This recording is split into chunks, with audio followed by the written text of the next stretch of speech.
Judging whether someone's a good dancer or not is pretty subjective, but Northumbria University researchers say they found an objective way to tell who's got twinkle toes. First, they kitted out female volunteers in motion capture suits and filmed them in a T-shaped pose, so cameras could map their bodies into featureless avatars. They then used video game software to make each volunteer's avatar a similar height and weight to avoid bias. After we've got like a wireframe diagram of our subjects dancing around, we then have to normalise their height and their build, which would otherwise be visible, using a 3D model. Then it was time for the women to strut their stuff to a Robbie Williams backing track.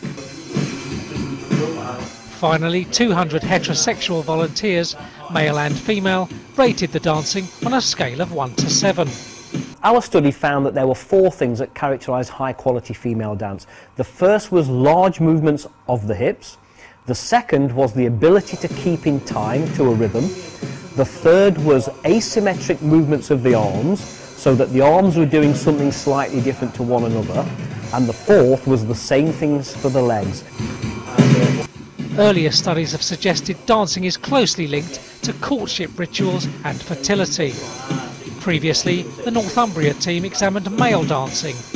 And we think that when males dance, they're showing off their strength, not to females particularly, but especially to other males. We do suspect that female dance moves will be signifying the same kinds of things, but in relation to things like their fertility, their health, their reproductive status. And we also think that they'll be giving off these signals to males and to females. We're yet to have to do this research. But we do expect to find that there could be close links between a female's health and reproductive quality and her fertility, say, and her dance moves. The study was published in the journal Scientific Reports.